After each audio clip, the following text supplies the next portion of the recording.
He distinctly said to blave, and as we all know, to blave means to bluff. Huh? So you're probably playing cards, and he cheated. Liar!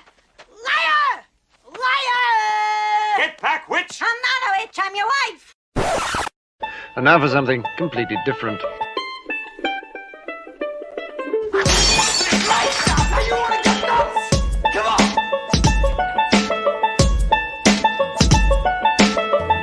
I have come here to chew bubblegum and wax off left hand. It's an inanimate fucking You're an inanimate fucking object! I drink your milkshake.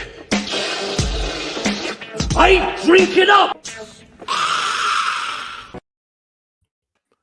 Take two. Zach, you here with us? I mean, I'm here. I was here the whole time. I just Cool. didn't hear any of that intro. So I hope it went through fine for you and the thousands of listeners on Twitter. Yes. Thank you. We have thousands of people tuning in from across the globe on their CB radios right now. Oof, I know. What seriously, ever since Night Comes For Us, we have had such an explosive Polynesian and Micronesian fan base that is just angry at us for having beards and tattoos and whatever Dylan has on his chin as well. I got accused once of wearing a G.G. Allen style mustache, so I don't know where those beard accusations came from. Yeah, that's that is You true. do not want to be affiliated with GG Allen. Not really, Yeah, no. no, especially when it comes like his throwing techniques, because he will chuck some poo at me in a heartbeat. That doesn't sound so bad, actually. Yeah, that's true. Anyway, if you're tuning in, we are the Real Boys. We are a bunch of weirdos that like movies, especially movies for people that we don't like anymore. And Not and reflect everybody on this podcast. if you've been following us since the beginning of this, you'll see this has been a bumpy roller coaster of cinema and friendship. But it is almost at the end of it. We have This cast has been a veritable Agatha Christie novel of podcasters. Okay. Who is that reference for? The good It's for thing people is who read novels. the good Agatha thing Christie. is Yeah. at the end of this, we have very few suspects left of who murdered the rest of the Real Boys. That's true. And you That would is be true. you would be surprised who actually done it. Well, It was see, Satan. what a lot of people don't know is there was originally a ninth Real Boy, and they didn't make it to the first episode. The next 60 episodes have been us kind of reviewing movies, but also interrogating each other over who did it. And people keep getting bumped off, and whoever gets off of this train alive gets all of the money. Yeah, it's that easy. But I am going to take this opportunity to announce that I will be leaving the Real Boys after 2021 is over. Yeah, he definitely keeps saying that. And once again, I'm gonna hang out here. I might be by With myself, a heavy but heart. I'm gonna find a bunch more people that I don't like and ask them their favorite movies, and then I'm gonna bitch about them for That's not a bad while. podcast idea, actually. You could probably That's pull that not off. a bad podcast idea, and it try would it probably out. be pretty easy to find seven other people that you don't like. Yeah, that'll be RB2, Real Boys Season 2. Anyway, my name is Zach. This over here, this is Dylan, and this down there, this is Mr. Michael Colby. And we are a few of the Real Boys that decided to show up today. And what we're doing is we review movies. We got together with a bunch of other podcasters. We found our top 5 favorite movies for this specific project. And our top 3 podcasters.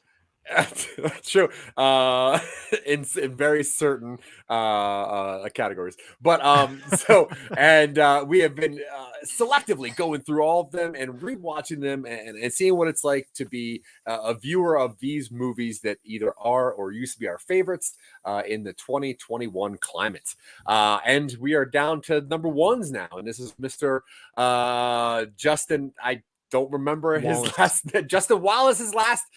His number one favorite movie, Princess Bride. Now, I'm assuming that everyone here has seen Princess Bride before. Is that right? Dozens of times. I had never seen this before. Is that true or not true? No, that's a complete and utter lie. I love this movie. Yeah.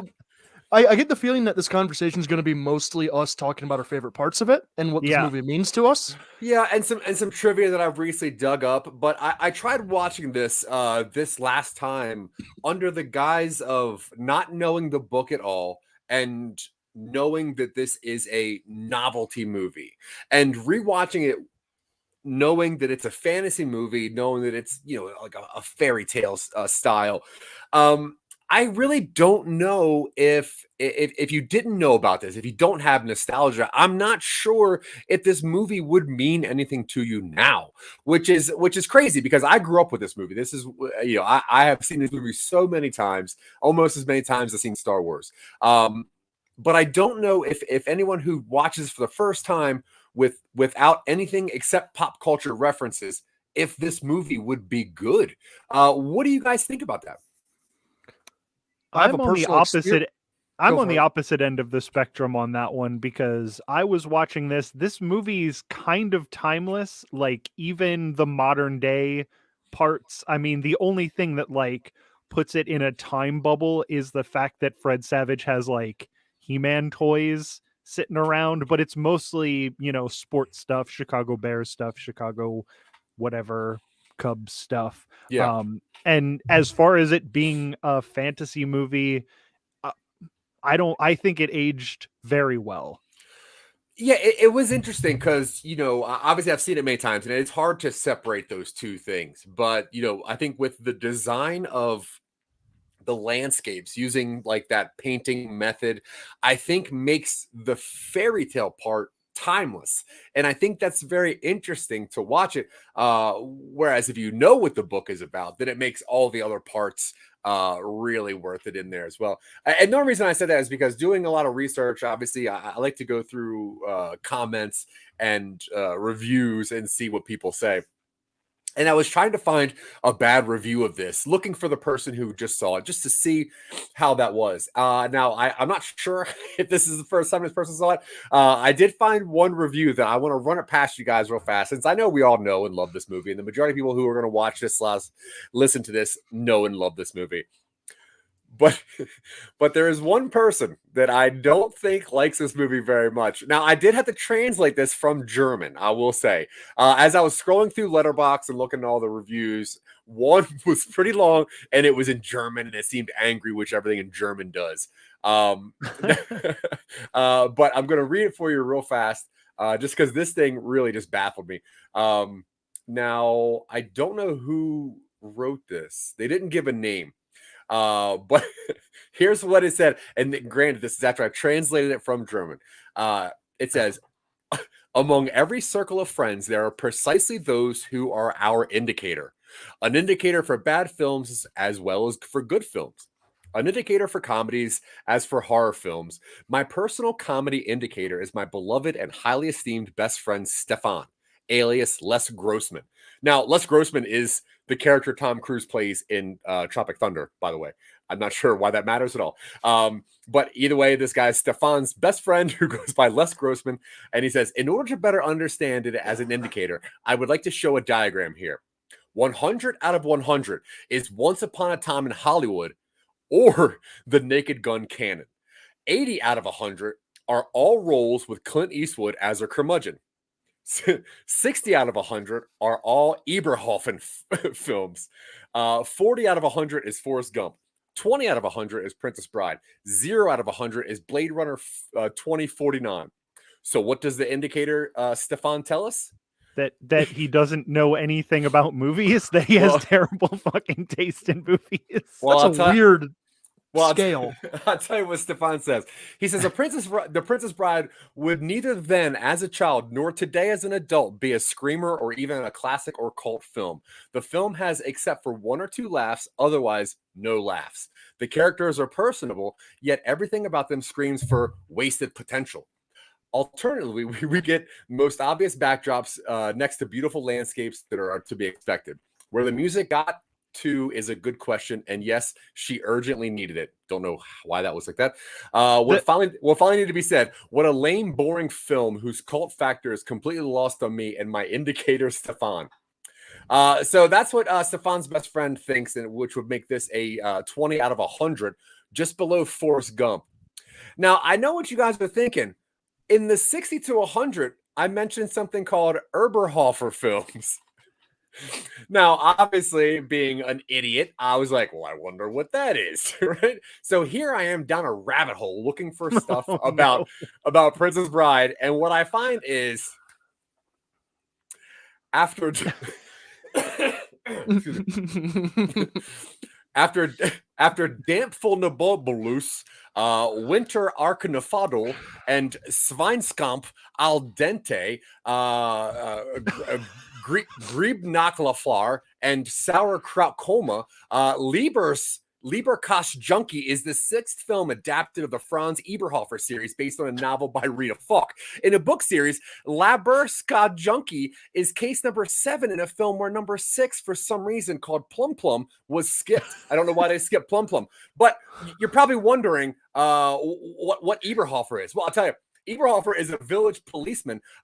He has a very high cholesterol level due to regular consumption of meatloaf from Metzger Similar. Therefore, his grandmother only eats healthy foods. For Franz, that's a nightmare, okay? And especially since he also suffers from a lack of sleep in addition to the withdrawal symptoms of, I guess, cholesterol. After Susie obliges him to take care of their son Paul, who is now almost 1 year old, Eberhofer wants to prove himself to be a good father to Susie. And with the help of his friends, he seems to be able to do that to some extent, I guess.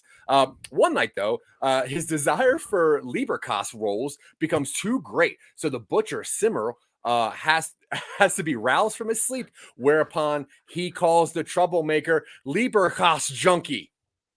Right now, you can see why they skipped number 6 to hop over to Lieberkas Junkie. Now, I know what you're thinking. What's Lieberkas? And I'll tell you, my friend Dylan, Lieberkas, which is German, it literally means liver cheese, sometimes spelled Lieberkas or Lieberkas in Austria and the Swabian, Bavarian, and Franconian parts of Germany, and Fleischkocks in Saarland, Baden, Sweetland. Yeah. And Tyrol.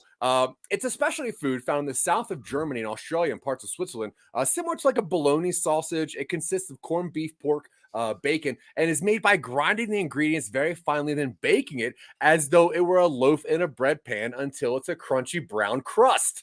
You're telling me this dude thinks German Paul Blart with a meatloaf taste is like better than goddamn Princess Bride? None of this stuff that you just said makes any sense. Like, you may as well be speaking German because listen, this is what Stefan thinks is slightly better than Forrest Gump, but slightly worse than Clint Eastwood as a curmudgeon when let's it comes reach out to him, comedic get him on the show. I have, and apparently he died 3 years ago. So probably from high cholesterol for eating all that liver cheese. But I'm not going to lie to you. There's something pretty special about this 6-film series where a man who has high cholesterol needs to solve the crime of himself stealing bologna. 6 movies. Luckily, they skipped Plum Plum. Anyway, we're going to be talking about this movie here. And if you don't know what Princess Bride is, and if you would like to know what Stefan thinks, feel free to rewind a little bit. But don't rewind. You don't need to know what Stefan thinks. You can if you want to. But The Princess Bride is a 1987 American film directed and co-produced by Rob Reiner, starring Carrie Ellis, Robin Wright Penn. I guess Robin Wright. Yeah. Mandy Patinkin, Chris Sarandon, Wallace Shawn, which has the best voice ever, Andrea Giant, and Christopher Guest. It's adapted by William Goldman, his 1973 novel, The Princess Bride. It tells the story of a farmhand named Wesley, who's accompanied by companions befriended along the way, who must rescue his true love, Princess Buttercup, from the odious Prince Humperdinck. The film preserves the novel's metafictional narrative style by presenting the story as a book being read by a grandfather, who plays by Peter Falk, to a sick grandson, Fred Savage. Now, turn this back on for this. When was the last time you guys have seen this movie? Not since I read the book. This was my first time seeing the movie after I read the book. Yeah. And it did lose a little bit of its luster because there's some stuff in the book like Inigo and Fezzik's like backstories that I was missing from the movie. But whatever. Like, it's still a great movie. Like, it also, if they would have added that stuff, it would have been 2 hours and it would have slogged Yeah. a little bit. Yeah. The last time I watched this was slightly over a year ago. All right, So cool. not long ago, and I had just as fun a time watching it now as I did then. Yeah, it's cool because when I watched it when it first came out, and the movie that I remember was this grandfather telling a story to his child, and then this kid who's a sports and a boy doesn't want to hear about girls and kissing and such like that. When years after, I mean, it's 30 some years later, it's cool to watch this because now there's that nostalgic bit, and then the fantasy part. So the Fred Savage now has this 80s nostalgia flair, which is super cool now, but then it was just how it was. The weird thing though, reading the book both makes this movie better and worse at the same time, and I think that's very interesting. Because like I told you guys before, I love this book. It's probably my number 3 favorite book of all time. I love Hitchhiker's Guide. My number 2 book is The Girl Who Loved Tom Gordon by Stephen King, and then this is my number 3 book. And I think it was my number 3 book because it got me. Like I have never been got before to this level, but I read this entire book front to back and I loved every bit of it. And if you don't know a lot about the book, he writes it in a way where it's abridged. He took an older book that's by Thomas Morgenstern, I believe his name is. And no, is that right? Is that right? No. The story is that he did that, but the entire thing is fictional. Yeah, exactly. Yeah. And he said that he was writing it for, he grew up on a farm. He was writing it for his son. He wanted his son to have a proper hero. So that's why he's taking this old book and abridging it. He never had a son. He had 2 daughters. And that's why he wanted to write this book, which is really cool. It's such a weird, doing a lot of research and finding out about this movie. It's pretty fascinating about this because he sold the rights to this a couple years after he wrote the book.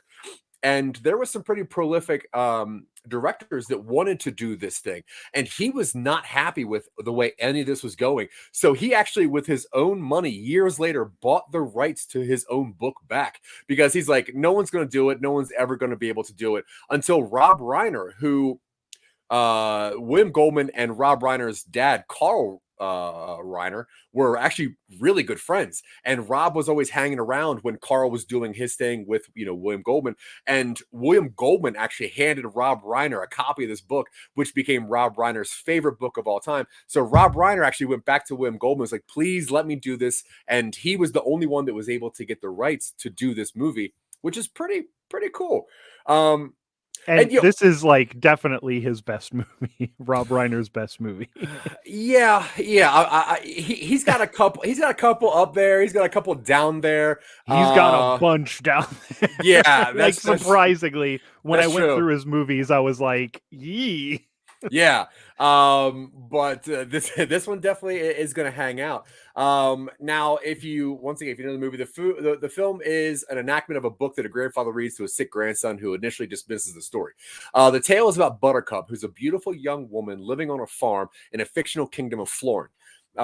Whenever she tells farmhand Westley to do something, he always complies, saying, as you wish. She eventually realizes that he loves her and she loves him. And Wesley leaves to seek his fortune overseas so they can marry. When his ship is attacked by the Dread Pirate Roberts, who is an infamous for never leaving survivors, Wesley is presumed dead. All right. So on the rewatch, what were some things that kind of stood out to you guys as far as, how this is going to go? So what were the things you were looking at again for the rewatch for this show? The first thing I noticed is that the dialogue in the frame story and the actual story, every single line is has a place, and every single one, maybe like 85-90% of them are funny in some way.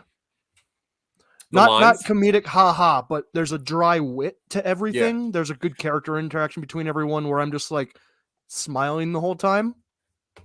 Yeah, it is odd when you watch it back and try to pay attention to little things that every person in the story speaks with an English accent, except for Sean Wallace or Wallace Shawn, Billy Crystal and Carol Kane. we'll get to it, but Yeah. I was like, every time I watch this, that part gets better. Yeah. The Miracle Max part is like, because and that's interesting because, you know, knowing the book, the majority of the scenes that are in the movie, I mean, they follow the book pretty well, but every scene that's in the book is slightly better in the book, except for that scene. That scene is so much better in the movie. And I love Miracle Max, but there's something so special about Billy Crystal at that point, because he is so perfect. And Carol Kane is so perfect at, like, just rebutting him every single time.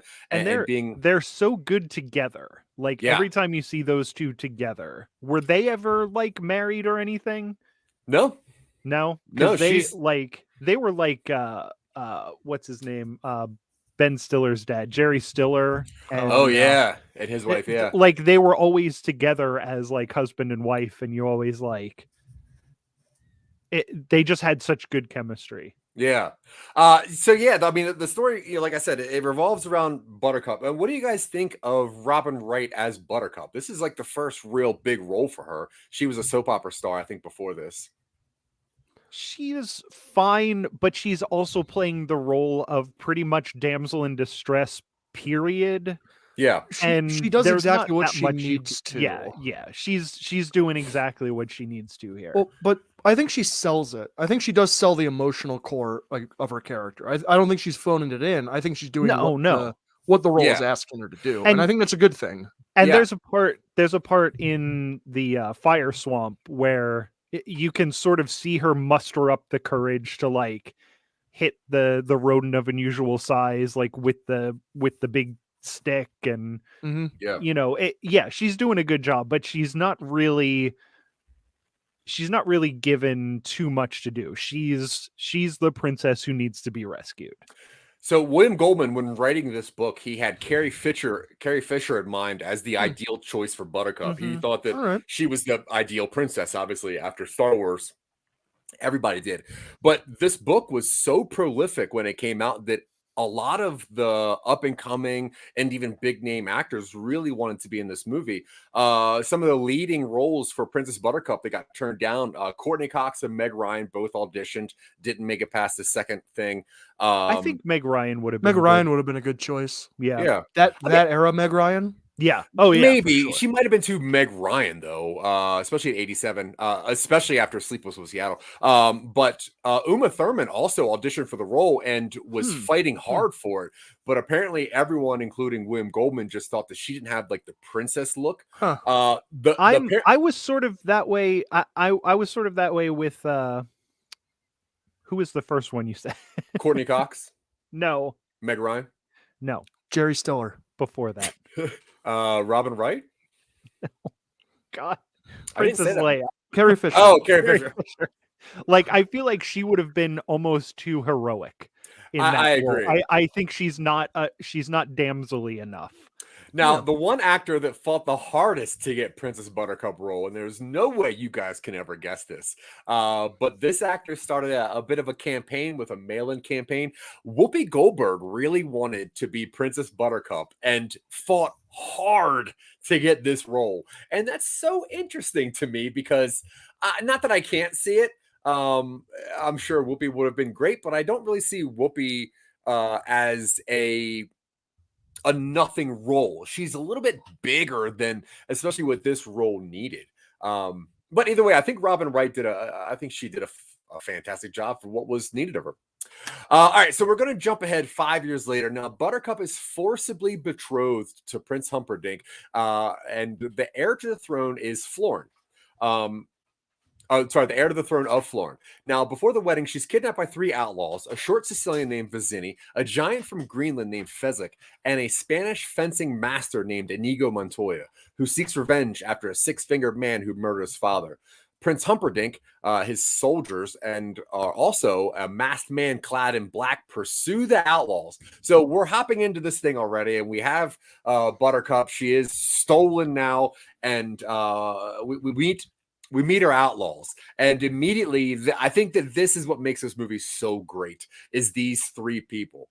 because they all need each other for whatever reasons. And if you see like the extended cut, or especially if you read the book, you know that the Sicilian saves both of them when they need it the most, and for that reason they feel they owe their life to him because he's kind of a prick.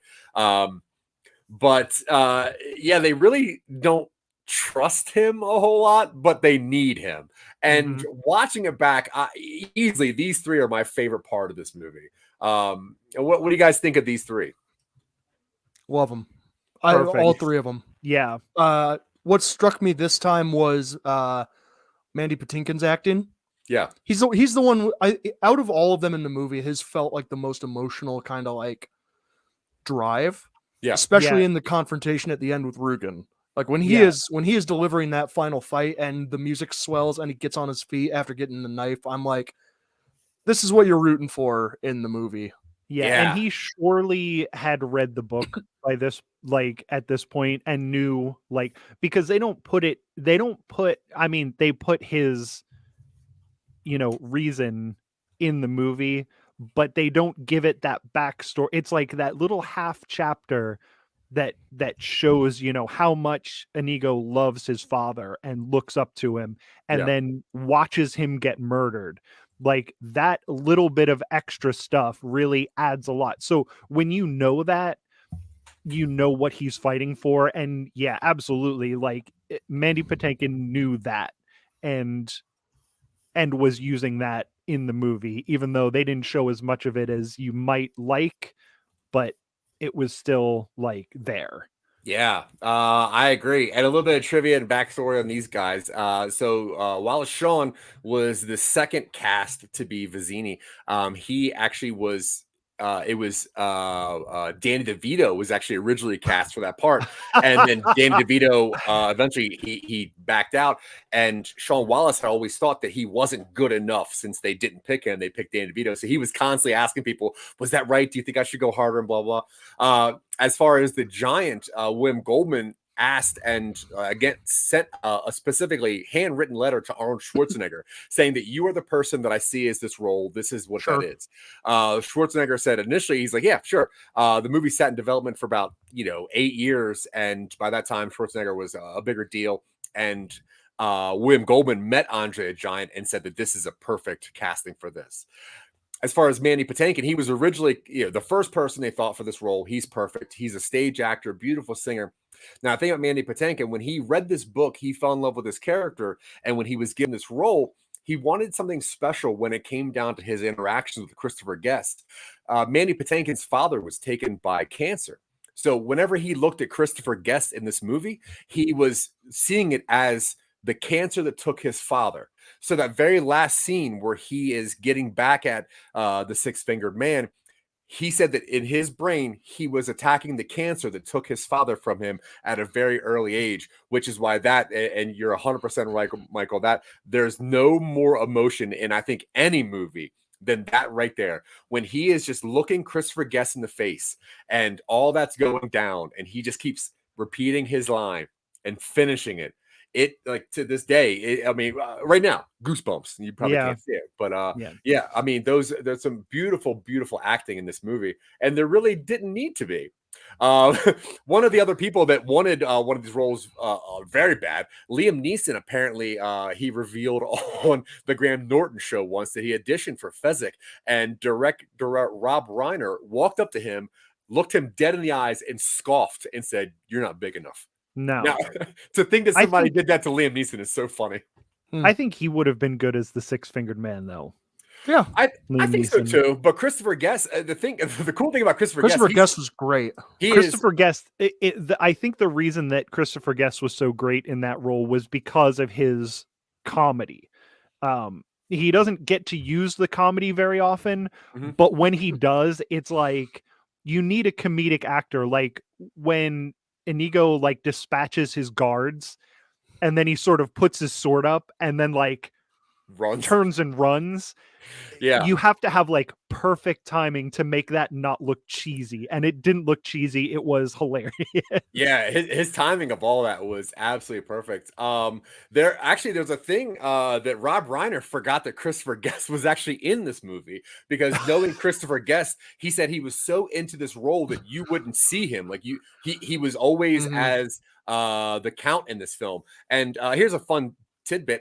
He plays Count Rugen, which is technically a step down from his actual title. He is an actual baron. He's the 5th Baron Hayden Guest of Sailing in Essex, and in the Peerage of the United Kingdom. So he actually is a higher rank than what he played in that movie, which is crazy. And he's married to Jamie Lee Curtis. I love everything about this movie. I spent days just going down funnels of information about this. Listening to all these casting alternatives, it's painting a movie that I think would have been equally good, but we got a really good version of it anyway. So it's not like I would replace any of them. I don't hear any of these good castings and think that would have been better. Yeah. It probably would have been as good in a different way, because DeVito's portrayal probably would have been a little rougher for Vizzini, because Vizzini's kind of comical in just his general Yeah. It'd have been demeanor. sleazier. Yeah. Yeah. Schwarzenegger would have been more like built, whereas Andre the Giant looks big. He's And the thing- so big. He's so big, but also Andre Giant has this childlike quality about him that Arnold cannot pull off. Yeah. Arnold can be funny and goofy and can be your brother or uncle, but there's something that is so kind of gently special about Andre Giant that I think makes that role. Now, the thing about if any of those other people were cast, this movie would have been probably acted better. But I think the people that were in this movie, it meant more to them to make. Yeah, that's the thing. This is one of those movies where you probably could have phoned it in, but nobody is phoning it in. Like from the guards that are like guarding Rugen, to like the people on horseback when they're looking for Buttercup. Like nobody's phoning it in. Nobody's just standing there looking around. Everybody's focused in on what they're doing, and it makes this silly fairy tale seem more, I don't want to say realistic, but it gives Authentic. it extra heart. Right. Yeah, authentic. I think that's fair. Now, in the ship is when we kind of get one of the biggest deviations to the book, because there are no screeching eels in the actual book. What's in the water are these sharks, and then apparently Fezzik like pours like a pint of his own blood. He like cuts himself and gets his own blood and throws it in the water, and it's like, look, you need to get back on this ship. But so we get to the Cliffs of Insanity, right? And Great map painting. Dude, everything Really good. Yeah, the paintings of all this are great. And we've already seen now that Inigo has seen that there's a ship behind them, which apparently is inconceivable because of the route they've taken, through the straits they've taken, and to the Cliffs of Insanity they've taken. And once they get there, Fezzik is pretty much carrying all 3 of them up this thing, which is so cool looking as he's just churning up the rope with 3 people hanging onto him. And then you also see that there's the man in black who is gaining some traction, and he's getting up there. And when they get to the top of the Cliffs of Insanity, that's when kind of the action of this really takes over.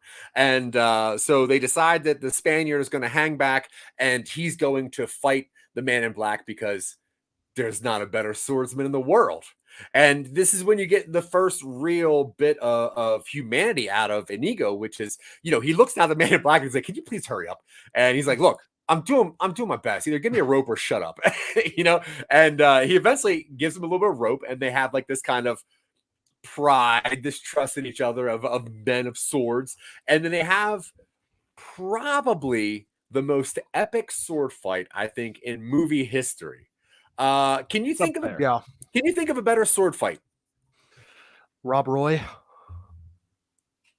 Like that The Liam Neeson movie? As far as like authenticity and people getting tired and actually injuring each other and portraying it like a sword fight. The Gina Davis Liam Neeson movie? As far as sword fights go, yeah. Yeah, Yes. right, that's fair. The movie, I don't particularly care for the movie, but that sword fight is pretty good if you're looking for something that looks technical. Like, Yeah. So the sword fight in this movie was choreographed by the same choreographer as the guy who did the sword fights for Star Wars, which is pretty incredible. Also, Wesley and Inigo trained for months to do this, and there is no part of the sword fight that has stunt doubles. The only part of that entire scene that has a stunt double is Wesley's flip. Yep, and you can definitely see oh, it. 100%, yeah, because it's like a gymnast, you know. It's like yeah. But pretty much he defeats Inigo in a duel and he knocks him out. And that's when he comes up to Fezzik. And I just want to go talk a little bit about the duel. All the names they drop are real dueling teachers and techniques that are in real life and are counters to each other. Like, it's not just a choreographed fight. Like, the stuff they're saying is actual sword fighting techniques. It's just a nice little, like, they really, really did put the work in. Well, the weird thing is that the choreographer of this, like I said, is the guy who did Star Wars. This guy was the last human being to witness an actual saber duel in real life. A man-on-man to the death fight with sabers. This choreographer was the last person to witness one of these live. So he has like the real thing, which is pretty cool. I also loved that reveal of like, you know, I got to tell you something. I ain't left-handed. And Wes is like, I ain't left-handed either. Dude, this movie's so good. It's very well paced because when one person's winning, you get the left-handed reversal. Yeah. When that person's winning, you get the other left-handed reversal, and then they both stop and they're both like, "Okay, who are we to each other?" And it's like, "Well, I won, so not gonna kill you." So yeah, now it's great.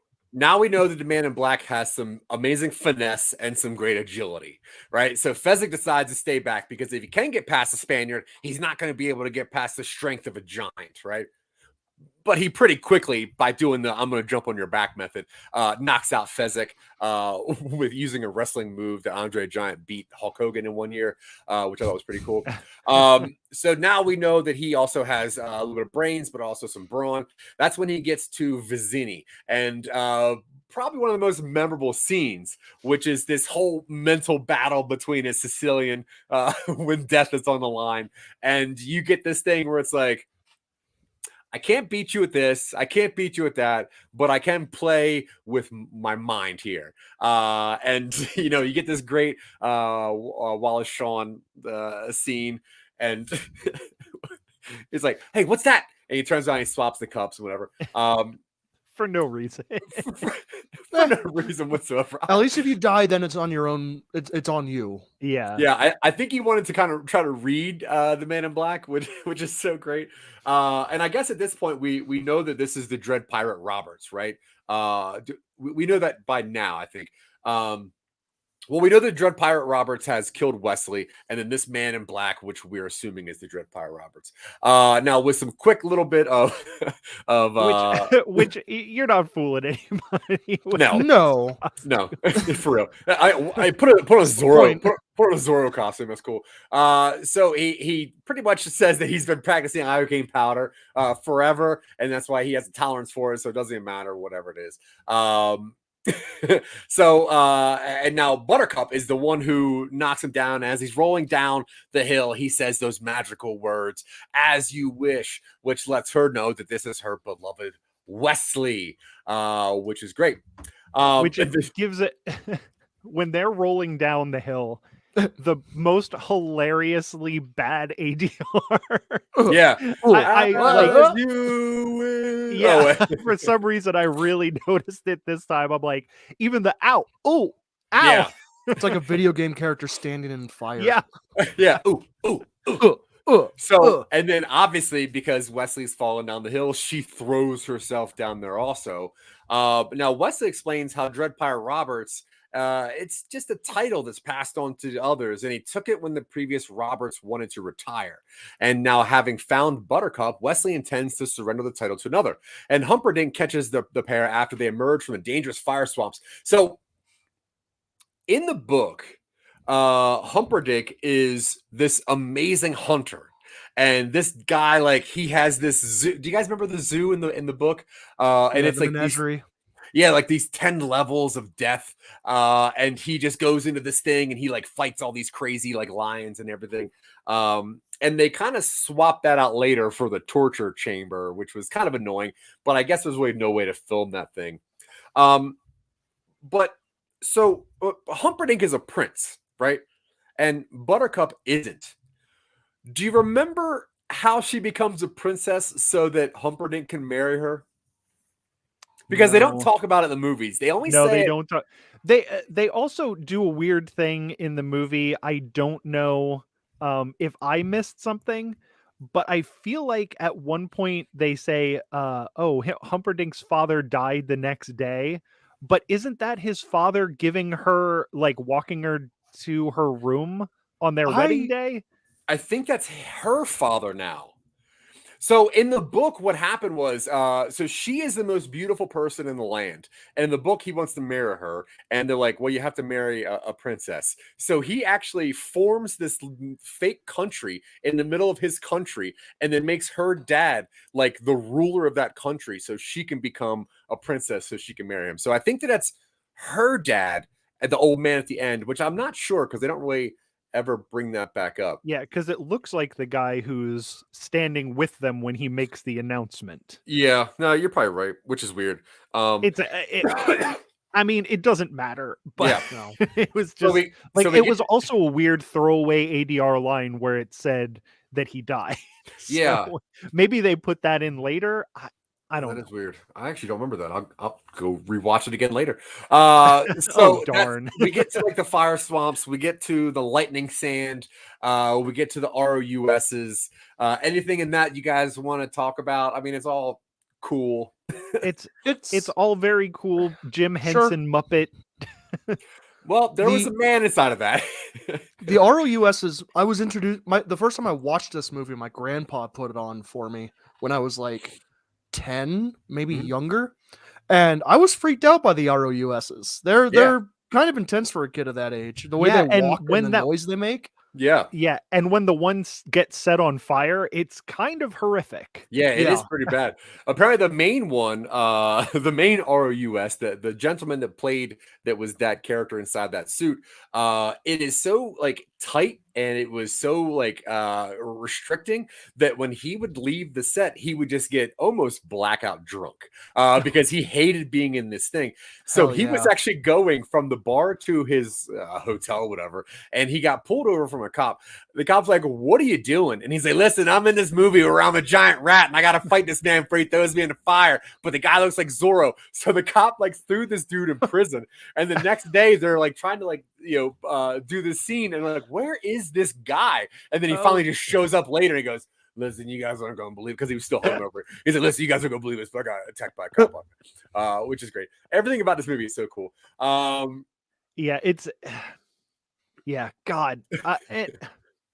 I wish I had something funny to say about this movie, but it's just so good and so charming. It's like when we watched Back to the Future for that episode that we did for the Scene Snobs, I was like, this might be the most comforting movie ever. But I think I was wrong. I think it's The Princess Bride. I think like there's nothing in this that's anything less than like 100% charming. Yeah, because when you think about this movie, it's like this is romance, this is fighting, this is everything. When you think about Back to the Future, like, man, what a cool movie. It is a little incesty though. It's a little creepy. But I'm gonna agree, this movie is way more comforting. Back to the Future doesn't treat it like it's I don't know, whatever. This discussion is not for this episode. No. Listen, we can talk about incest of any movie we want to. This is our show.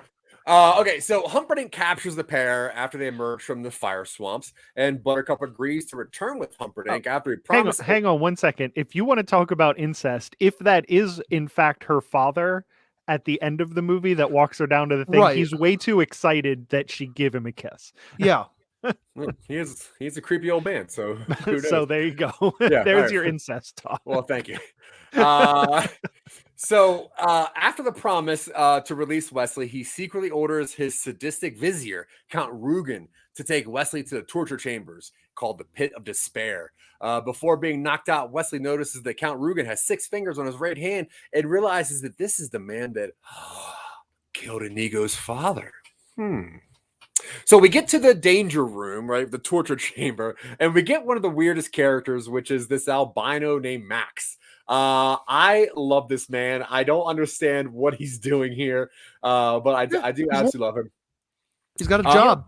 That's true. The albino is in the book. No, I know. It just, but you would think out of the people that are in this movie, I don't know who Mel Smith is, who the guy who played this, and he has such great timing and such weird presence that you would think that he would be like a bigger person.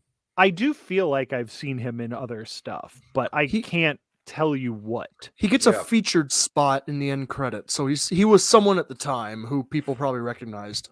Well, here's the weird thing about him in this movie. He has never rewatched this movie because as the albino, he had to wear these contact lenses that apparently caused him so much pain that he could not see. So throughout his entire, like all of his performances, he wasn't able to see. He was in constant pain. And the idea of rewatching this movie was going to bring him so much pain that he's never seen this film.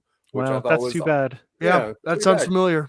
Because he is memorable for being someone who I actually don't know.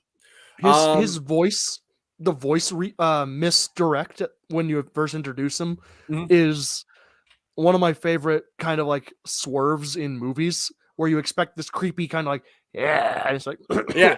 He speaks with this very refined kind of bass voice. It's great. It's the first time I've ever seen that gag, and I've seen it a bunch of times since then. But it is a very good gag, and but that is the first time I remember seeing it. I'm sure it's not the first time it was done. Yeah, it's the audio version of when you meet Willy Wonka the first time, and he's got the cane, then he rolls down. You're like, all right, I can't trust anything that's going on now. Okay, so Buttercup accuses Humperdinck of failing to search for Wesley, even though he says that he's going to send his fastest ships in all 4 directions. Which is weird because what if he went in a different direction than just the main 4? There's a lot of directions. There aren't just 4, but either way. Well, he does say that he's always around that one area in this time of the year, so they sort of know where where they should be looking. Yeah, I know that he doesn't plan on looking for him at all, but that is what he tells her to make it at least believable to her. Yeah. Now, Humperdinck is pretty pissed off, and he imprisons Buttercup and tortures Wesley to death. Inigo and Fezzik, who have heard and followed Wesley's wails through the forest, find his body and bring him to Miracle Max, who's a folk healer. And Max revives the mostly dead Wesley through his even though he's severely weakened. Now, we were saying this in the beginning. This is one of the best scenes. Now, he's like, when he's like, ooh, the MLT, the mutton, lettuce, and tomato, when the mutton's real fresh. Do you remember what he says is the best tasting thing in the book? MLT? It's cough drops. Oh, in the book, no. He's like, almost as good as cough drops. It's like, that's a weird thing. But yeah, I love all this. I'm pretty sure this is the clip that I put in the beginning where he's like, if he did say that, but he didn't. He said to blave, and as we all know, to blave means to lie. So I love everything about this. Every line in this thing, and I'm not even a huge fan of what's his face there, Billy Crystal. He's fine, but like, but in this movie, he's like top form. Like this, exactly what this movie needs is Billy Crystal doing his Billy Crystal thing right here. Yeah, they said the only injuries that happened on the entire set of this movie were people that hurt their ribs while trying to suppress laughs from Billy Crystal. They said he went on a rant for 3 straight days, never said the same joke more than once, and Rob Reiner had to like there was points where he's like, stop, I have to go laugh, and Rob Reiner would leave the room and laugh and then come back and let Billy Crystal do his thing. Another weird tidbit that I forgot to talk about earlier was William Goldman actually got kicked off of the set one time. When he came to the set, it was during the swamp fire, the fire swamp scene. And even though he knew that Robin Wright's dress was supposed to catch on fire, he kept screaming, like, she's on fire. And they're like, no, we know, Mr. Goldman, we know. And he's like, yeah, just put her out, though. Can't you do like CGI? And they go, we don't need to. It's okay. And every time they did it, he's like, no, she's on fire again. And like, okay, you have to leave here, which I thought was great. Okay, so as Wesley, Inigo, and Fezzik storm the castle, Humperdinck panics and orders the in-progress wedding ceremony to be shortened. Inigo finds and kills... This Okay, guy who plays the priest, I know, He's great. like he's everybody, great. but He's like, he's ruined every public event with someone in or running it. and Ruined he's, every single one of them, and I love it. he's sort of the opposite of the albino thing that you get, because like he presents prim and proper, and like he looks like he's getting ready to make this huge speech, and then you just hear Mowage. So apparently he only got the job because that's how he speaks in real life. And William Goldman thought that his speech impediment was so funny that he had to get the job, which is a little upsetting, but also pretty funny. I mean, like, look, people have speech impediments. Some of those people want to be actors. Yeah. You got to take those roles, man. I mean, Patrick Warburton can say the same line anybody else can say, and it sounds better when he says it. So as long as you have something special about your voice, yeah, go absolutely. I'm in Absolutely. it. I sound like Kermit. I sound like Kermit the Frog getting strangled to death, and I get all sorts of voiceover work for podcasts. That's true. And unfortunately, the death never comes to old Kermit. So let's see. Inigo finds and kills Rugen in probably the best, most emotional scene ever. And a duel after repeatedly taunting him for killing his father.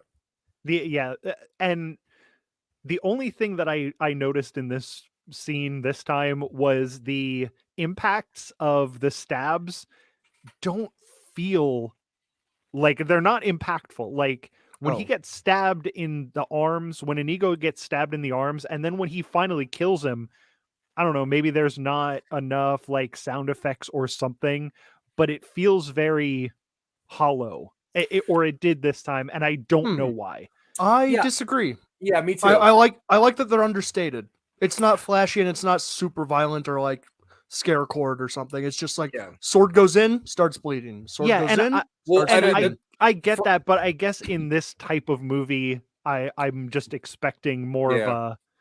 Plus, you know, we have earlier during the Inigo and Westley fight, the score is really going with the blows of the swords. And I noticed this time, which I never noticed before, Mark Knopfler did the music for this, which awesome. I was like, I read that and I'm like, that also makes a lot of sense. Like that was. Yeah, speaking of Mark Knopfler, my favorite guitarist of all time. So much so absolutely that I asked Dylan. I asked Dylan to learn one of his songs for me, which is, and Dylan, he does a great job. One of the most underrated guitar players of all time. Fantastic. 100%, dude. But the cool thing is, Mark Knopfler said that he would do this under one condition, and that condition was that the hat that's in, oh my God, what's it, Turn to 11? Spinal Tap. The hat that's in Spinal Tap has to show up in this movie somewhere. and Rob Reiner was like, how am I supposed to do that? And Mark was like, I don't care. I'll do it if you can do that. So in Fred Savage's room, hanging on the wall, is the hat from Spinal Tap. Nice. And that was Cool. the big payment for Mark Knopfler to be in this. Excellent. Yeah, and I has love just it. That's my favorite piece of trivia that you've ever brought to this show. Well, thank you. I've spoken a lot. I'm glad it finally paid off. So Wesley locates Buttercup, who's about to commit suicide, believing she is married to Humperdinck, and Wesley assures her the marriage is invalid because she never completed her vows, which, as we know, that's just how it works. And Humperdinck finds them and attempts to kill Wesley in his defenseless state, but Wesley wills himself to his feet and intimidates the prince into surrender. And he pretty much does like what Uma Thurman does in Kill Bill, where he's like, move your tone. Yeah. But it's his hand and then he stands up. He did a really good job. This was another really good piece of acting, was him, like, you could tell that he wasn't strong enough to do what he was saying he was going to do, but he was forceful enough to make Humperdinck think that he could. And I thought that was like really well acted.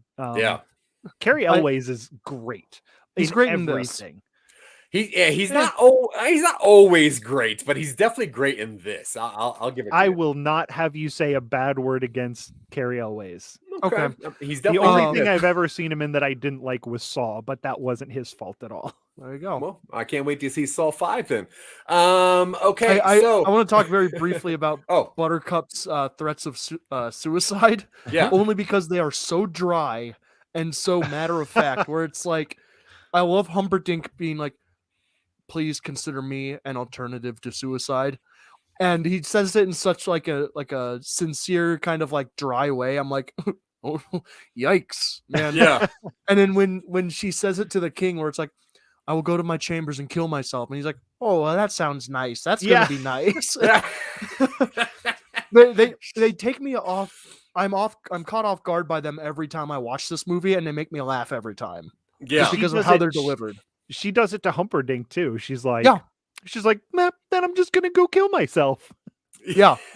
It's a Uh, very old school Shakespearean, like, well, if the love thing doesn't work out, the life thing doesn't work Yeah. out. So there we go. Yeah. If I can't live, I can't laugh, and I can't live. So Thank you, Karen. Oh, I package love it. deal. I love it. Speaking of which, Michael, what's your favorite quote in this?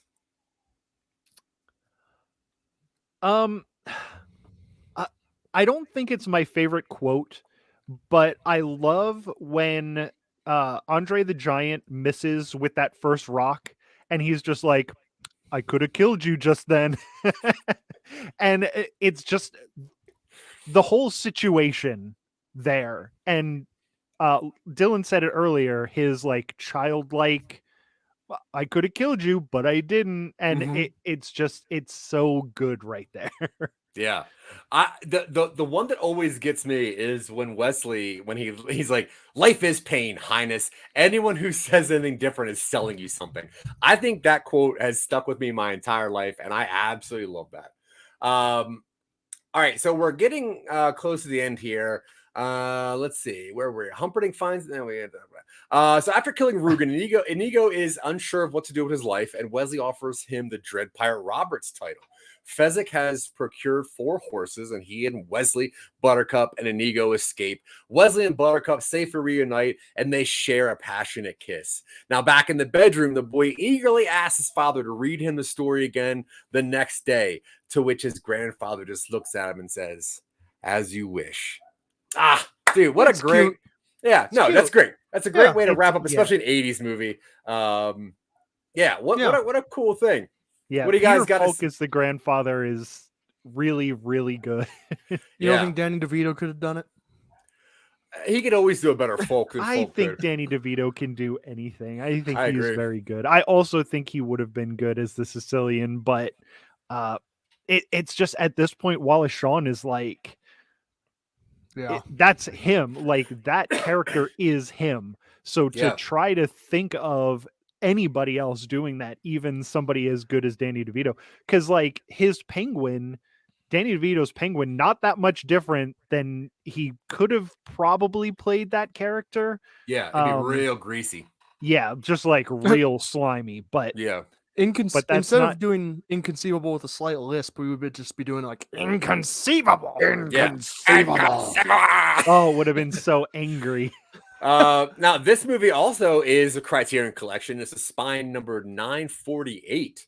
So this movie has it's got some real credentials. Now it was kind of seen as a flop when it first came out. It got like a $30 million budget. It really didn't take that much back in theaters. It's it's a weird one though, is the thing. Because Fred Savage's reaction to The Princess Bride was, I think, a lot of 10 to 13-year-old boys at the time reaction to a movie called The Princess Bride. Like, A book. I know when I saw it the first time, I saw it at my very religious, very Jehovah's Witness grandmother's house. And it was on Betamax, and she goes, "Here, I'm going to put this movie in for you. It's called The Princess Bride." And I'm like, Mama, a Mama movie called The Princess Bride. This is going to be terrible. But I was wrong about that. And also, jokes on her. Carrie Elways and Robin Wright awoken something in me on that very day. Oh yeah, but between this and Robin Hood Men in Tights, Carrie Elways is aight. And did you ever watch Psych? That show Psych? Yeah, it looks like he's on that as like a swashbuckling French the thief. the thief. Yeah, He still looks great now. Yeah, except when he's in the Saw movies, he looks a little bloated and weird. Yeah. His eyebrows are kind of big. But He's a little bloated as the art thief too, but yeah, it's true. Yeah, he got old. It happens. yeah, You get I mean, he puffy. got old. It happens to all of us. Yeah, he got old. As Zach and I established in one of our early shows together, we are doing this so we can get puffy. Gotta get puffy. Trying hard to get puffy quick. All right, so as far as quizzes go, there are 3 main lines that get said over and over in this. There are, my name is Inigo Montoya. There's inconceivable, and there's as you wish. Which one was spoken more? I'm going to say inconceivable, just Gonna because say- of how many times he says it during like that one scene where Yeah. they're watching Wesley climb up the mountains. And Inigo's like, I don't think that means what Yeah. you think it means. I'm saying the Inigo Montoya one because he's repeating it a bunch during the duel at the end.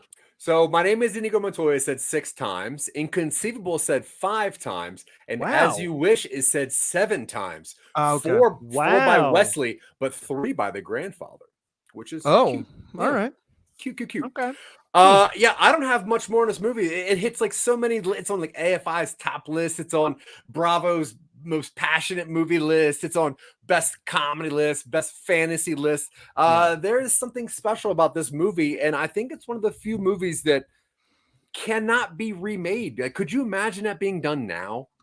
The only way I've ever heard this pitched in a way that didn't make me say no immediately is have a soft redo where Fred Savage is telling it to his daughter and you swap some of the elements to make them more modernized. I don't endorse that, but I think that's the only way to do it intelligently without it being just like cynical cash grab. And even then, Yeah, it would I guess be if a cash grab. if maybe Fred Savage said that he wrote this story and he wanted to run it past Sure. his daughter, that might be pretty good. Sure. And I guess up until that pitch, I was like, this can't be redone because it's just too I'm- perfect. It's also just kind of timeless. Yeah, it's perfectly timeless. It's one of my favorite movies of all time. But I'm also not against remakes, even like shitty ones. I don't care because people are like, oh, it's ruining, the original movie. I don't think that's the way it is. Like the original movie still exists. So even if it would introduce more people, like if people would see a remake and then go, oh, they made another one, because I did that with a lot of movies. Like I saw the original after I saw the remake and it's like, oh, this is better, so it could be introducing. I'm not endorsing doing Yeah. it, but I also wouldn't hate if they did do it because I just wouldn't see it if it looked shitty. See, my problem, especially nowadays with reboots or remakes, is that they always have to have that scene where they talk about how stupid reboots and remakes are just to excuse lazy writing. Because what they do is they don't try to make what was great about the story. They try to find out what was great about that movie, and then they redo those movie scenes, and then you got to compare those 2 scenes. Whereas if you look at this book and say, how do you produce this book the best way? I'm cool with that. I'm cool with that completely. Just make a movie based on this book. But to reboot this movie, you have to nod the movie, which is, I think, the wrong way to go in this instance. But we would love to know how you think about Princess Bride. So please, if you love it or you hate it, if you think it should get reboot, should get a sequel, which there is a sequel book, I think, or that the fake sequel book kind of got done, which was about I think their wedding. I forget what that one was. I don't know. I do remember watching season 3 of Game of Thrones, the Dorne season, and picking out people from that season going, they could remake Princess Bride just with people from this season of Game of Thrones. Yeah. Pedro Pascal wouldn't be a bad Wesley. I was thinking Inigo for him. Like that too. true. I think he would be a great Inigo. I was looking at Daenerys as Buttercup, and She can't act outside Game of Thrones, though. That's the issue I have. oh really? with her. I've never seen her in anything else. Terminator Genesis, baby. Check it out. Oh, yeah. I don't think I'm going to. Oh, it's awful. But like the mountain is Fezzik, and I was just okay. picking people out. I was like, this is basically Game of Thrones, or Yeah, that's this true. is basically the Princess Bride was that one season. Season 3, Game of Thrones. All right. The Dorne Yeah, season. I Very guess- good. I recommend season 3 of Game of Thrones and then stop. Yeah, I agree. Do not get past season 4 of Game of Thrones if you care. But Yeah. we want to know how you think. We've talked long enough about Princess Bride. A beautiful movie. Definitely encapsulates the late 80s. A perfect, cool way to get a heartfelt, emotional story across to a impressionable 9-year-old like myself. And I appreciate that. And Rob Reiner for this, but mostly William Goldsman for making such a great book. All right, let's go around the horn and give our goodbyes and our reels. So, Mr. Colby the Giant, give it to me. Yeah. This movie, Labyrinth, Dark Crystal, The Last Unicorn, like there was a bunch of movies made in this era that really stand out. But I think this one stands out probably the most, probably because it's like from acting to production to writing, everybody was 100% into it. I'm gonna give this a 9. Just because, like I said, it lost a little bit of its luster after I read the book and rewatched it, going, I could have used a little bit more backstory for Inigo and a little bit more for Fezzik, because those gave a little bit more depth to those characters, but it's still like one of the best movies, and I'll rewatch it anytime. So yeah, other than that, I love this terrible game. Generation Clash, we are getting back to No Time to Binge in the new year. We had a meeting with the new cast members. It's going to be fantastic. And Jack Billings Presents Haunted Apartment Complex, now on the Podmoth Network. You can check those out. New episodes every Tuesday without fail. Nice. Delonius Maximus screwed up from the first broadcast himself. Yeah. He didn't screw it up. Actually, I did backstage. Well, I canceled the broadcast instead of just canceling the theme song, but that's okay. This is not an objective rating of this movie. Princess Bride is important. My grandpa introduced me to it. I remember him every time I watch this. It reminds me of my dad. Very important figures in my life. I love the book. I have learned that if I show this to someone and they don't have the patience to finish it, I should probably pump the brakes on that. This is getting a 10 from me, which is rare, I think. Whoa! I don't know that I do 10s very often. I love this movie, and every time I watch it, I just solidify that opinion further. So it's getting a rare 10 from me. No apologies necessary. No, absolutely not. I love this movie. I mean, I was flirting with a 10 as well. That's his new podcast. No apologies necessary. He just kicks people in the shin and says, "What?" And that's it. It's pretty dull for an audio format, but the first few episodes are pretty fun. I don't know. Some of the reactions sound effects are top notch. It's all Foley work. And speaking of Foley work, you can find all of my stuff with Zach at Some Nobodies. That's Silicon Angels podcast show. Twitching Up streams on Tuesdays, where we expand on ideas we previously developed on Talking Up streams. You can go listen to all of those in our interviews on the internet places. We've got some stuff in the bag, but I'm not ready to talk about that yet. Of course, No Time to Binge is going to be a pretty good time. And follow me on Twitter at VorpalWords. I do a lot of prompt-based stuff.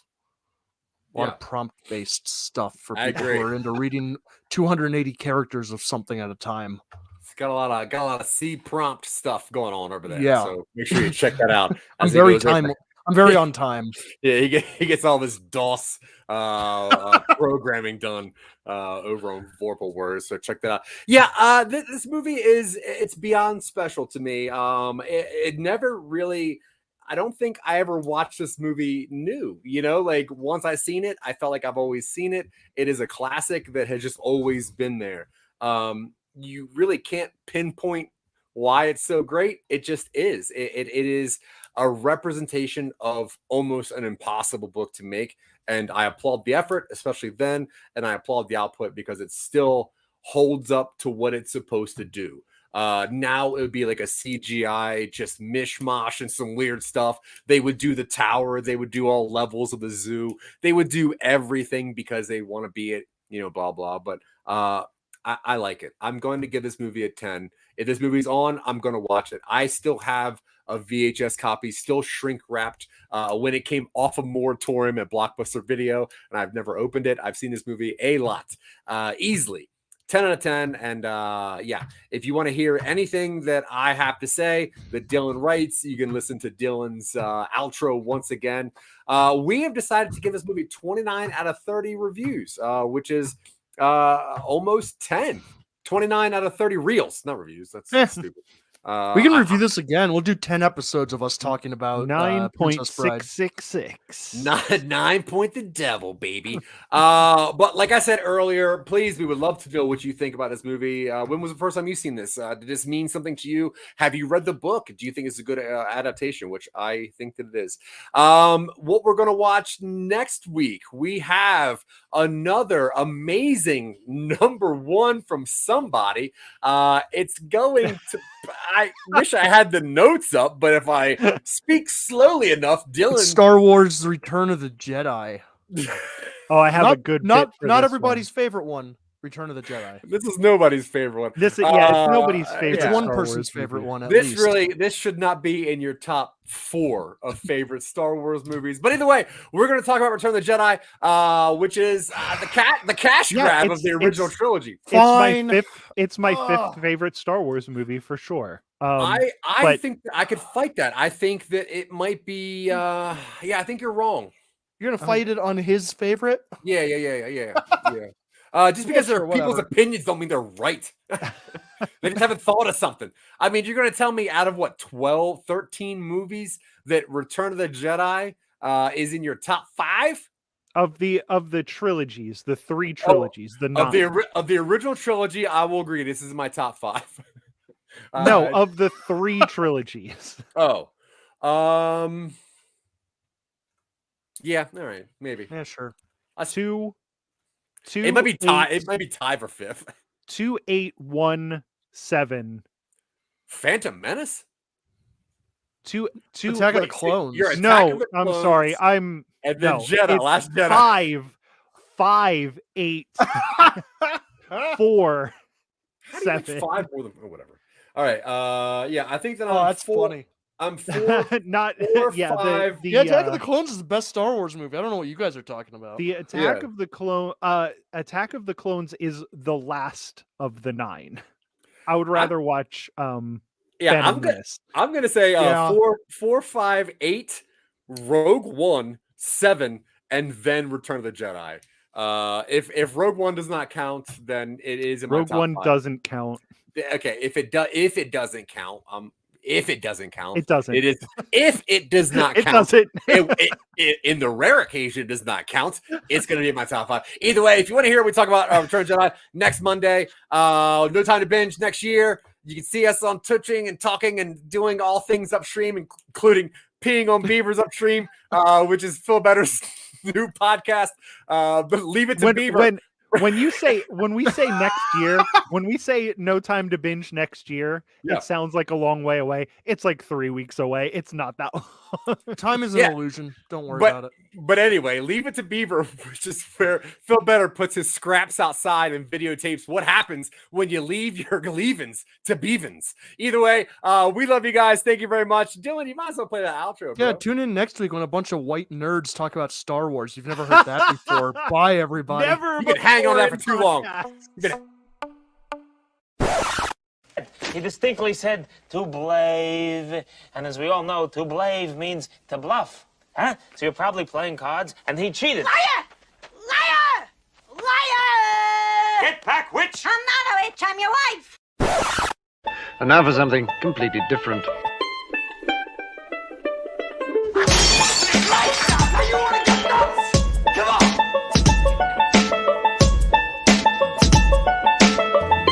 I have come here to chew bubblegum and wax open. Left hand. It's an inanimate fucking You're an inanimate fucking object! I drink your milk. milkshake. I drink it up.